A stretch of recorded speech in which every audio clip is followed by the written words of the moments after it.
Hi, welcome back to We Ride Motos. Hi, welcome back to We Ride Motos. It's gonna be that. Take three. Take three. Hi, and welcome back to We Ride. Take four. Hi, welcome back to We Ride Motos. He's Glenn and I'm Carrie. Oh my god. Anyway, in this episode, we are fresh off Venice, headed north to a couple towns and doing some day rides in the Dolomites. Yeah. There's a voice that keeps on calling me. Down the road, it's where I'll always be. Every stop I make a new friend. Can't stay for long, just turn around and I'm gone again. Maybe tomorrow I'll wanna settle down. Until tomorrow I'll just keep moving on.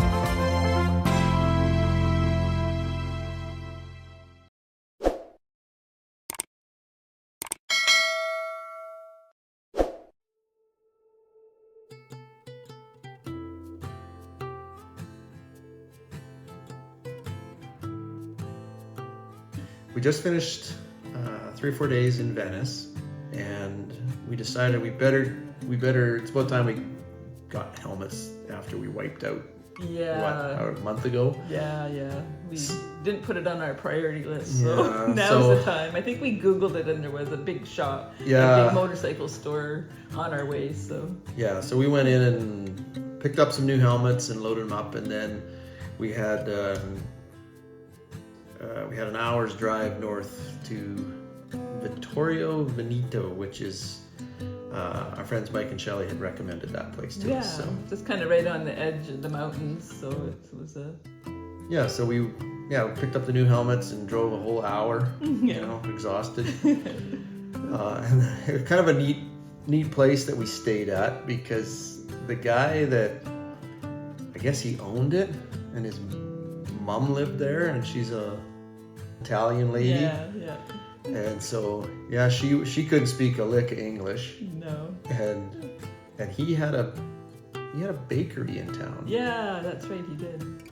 Yeah, so we got. He was telling us stories because he had been in the U.S. to do some schooling, I believe, and he had a run-in with the cops quite a few times because of his Italian-style driving. Yeah, he brought his Italian driving skills to Canada or U.S., wherever it was. I think it was Montana. Yeah. And apparently it didn't go over that well. No, he got told quite a few times that his driving was atrocious. Yeah. So. And he thought, well, what am I doing wrong? What am I doing wrung? Passing and doing all these crazy Italian things. Had to be explained exactly what was loud. the problem. We just spent the afternoon walking around and looking at the town, and it was pretty neat. They had some, waterways and just typical old Italian town. I think there was a protest for something going on. So our rule of thumb when traveling is don't get involved. Yeah, you're not really supposed to go into where they're having rallies and stuff. I mean, we didn't know what it was about, but there was a lot of people. They weren't happy about something and stuff. But unfortunately, there wasn't a lot of restaurants in this town. And the one that we wanted to go to that was actually open was right in the middle of this crowd. So we opted not to go. I think we actually fasted that night because we couldn't find. Well, there was some hangry happened because I did find a place up the street, and for whatever reason.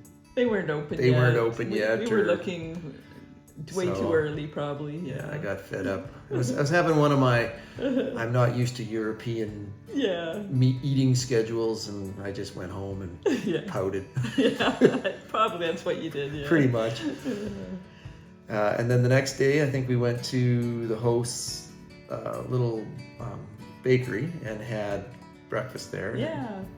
And we wanted to see because we're right. This town's kind of right on the south edge of the Dolomites. Yeah, I was so excited to go into the Dolomites, but now we're in the middle of October, and the weather can be be at this time, so we really didn't want to venture too far in. It was cold. I mean, we were Yeah. wearing our fleece jackets underneath, our downy jackets underneath our riding gear, and so we kind of compromised. I wanted to go right in and check it out. Glenn's like, maybe we shouldn't do that. no. So well, we went up and we got up.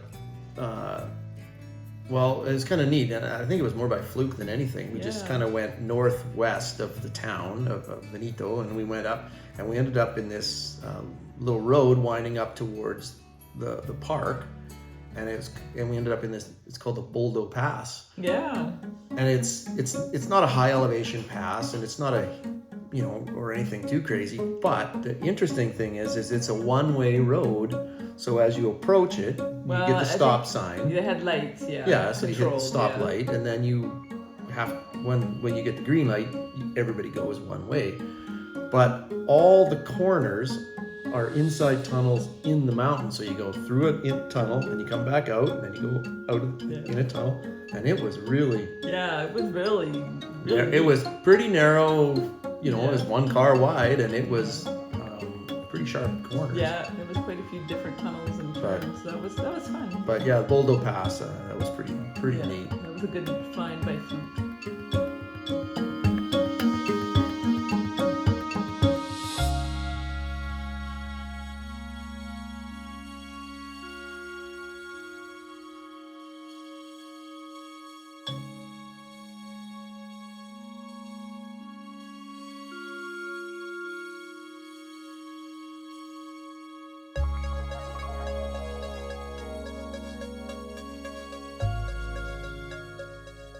And then we just went up, got up by a lake.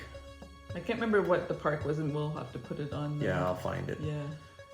But yeah, so we just went up to as far as we dared. Yeah. I think we stopped when we hit this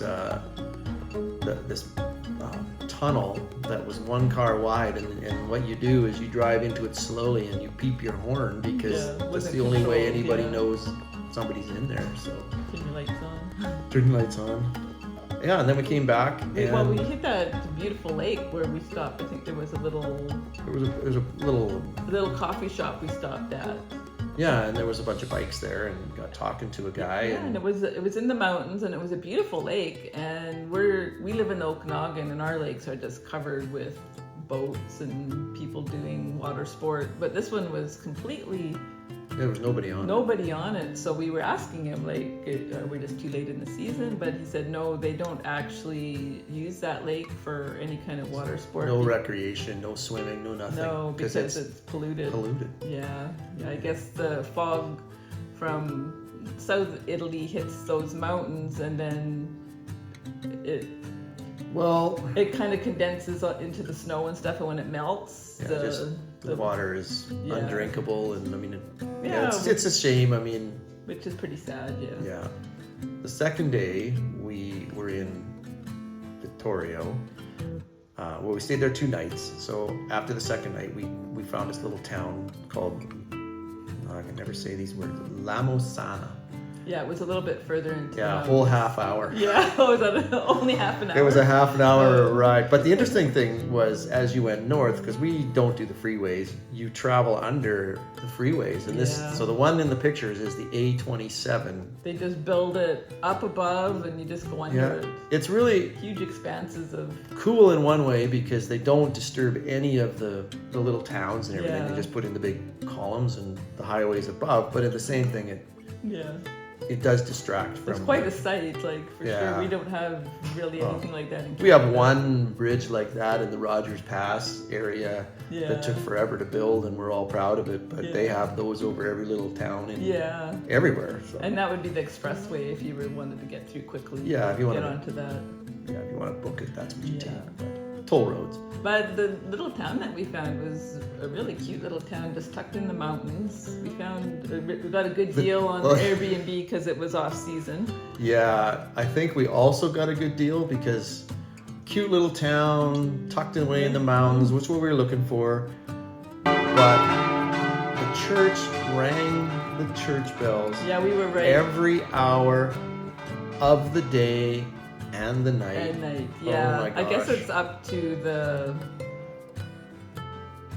priest. whether the bells will ring at night or not. And in this town, I guess he decided they do ring all night. Oh So, my gosh. and we're right in the town center, right next to the steeple. That was, I think, the first time we had come to a place where we Yeah. stayed that they rang 24 hours a day. Yeah. So that was interesting. You kind of got used to it, It was after annoying. a while.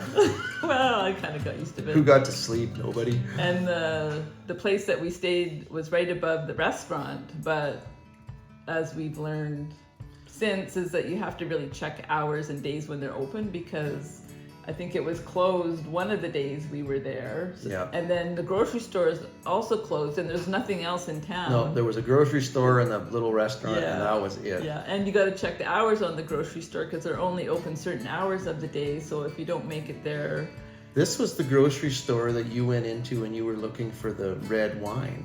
that's right. When we were with Mike and Shelley, we would get this box little wines, and it was perfect. Well, they were little Tetra packs, and they came in Yeah. usually packs of 3. And Yeah, so you just want a glass of wine, you just open one of them, and I asked about this. He goes, "Oh, the cooking wine." I'm like, "Oh, it's cooking wine." yeah, Carrie says, "Oh, that tastes really good," and he was. He was horrified that we Horrified would she actually was- drink it. Yeah, Yeah, But I don't drink wine, but it was very good wine. Like, definitely would be on par with what we sell here in Canada. well,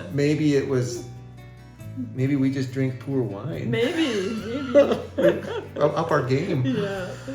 But yeah, so we just, when we were in Lamasano, because we wanted to see more of the Dolomites, we just did day trips out and we just kind of went out in the Yeah. country. But this was where we sort of got our real first exposure or awareness of the smog that caused the pollution in the other lake, because Yeah.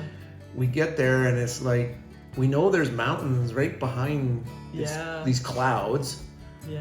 But then it rained the one night, and the next day it was beautiful and clear, but by the end of the day it rolls in. So I did some research, and yeah, they do have issues with it's pristine until they get temperature Yeah. inversions or weird things or weather, and it just blows up from the industrial sections of, Yeah. Milan areas Yeah. included. Yeah. and it just hits the mountains and blocks it. Yeah. Yeah. But then as it cleared, then the mountains appear, and Yeah, that was our first. it was I mean- beautiful. It gave us the taste of the Dolomites, and we knew we couldn't really spend Yeah, much it more was- time there that year because we were so late. But it was definitely on the schedule for when we returned. The next trip. Which I think we've already done, so you would have. Yeah, I've seen the Dolomites, but yeah, they're beautiful. So yeah, it was just a day tripping around there. I think we went north one day and kind of around the town the next day, and we ended up down by a lake, and I'll put the name of the lake in. But it was the river that kind of went through the town we were in, flows into this, and it just makes this big mud delta, which apparently is all quicksand. Yeah, they had quicksand Boggy warning signs. but- I guess you don't swim in that lake either. It was nice and warm that day. I remember sitting on just warming up because Yeah. it was getting cold. I mean, we were up in the edge of the mountains at that point, in Yeah. middle October. It's Yeah. definitely off season. We were very lucky though. I mean, we had the fall colors and Yep. it was gorgeous. But that's what we did for a couple of days, and then we headed west when we left to Trento Yeah, that'll be our next. and the scary hotel that Glenn booked. Yeah, Glenn doesn't usually book any of the accommodation. He's like, "Why does it take you so long to book the?" Yeah, I found one. So I'm And looking price at- was right. Done. Yeah, I'm looking at reviews, and so he just booked it and said, "Okay, whatever." Yeah. It was actually, I really loved it. It was our closest come to a haunted mansion that we That's had right. yet. So Yeah. see the next episode for that one. Anyway, thanks for joining us. If you like what we're doing, please give us a like and subscribe. It's much appreciated. It helps the channel grow, and we will see you in Trento. That's right. See you later.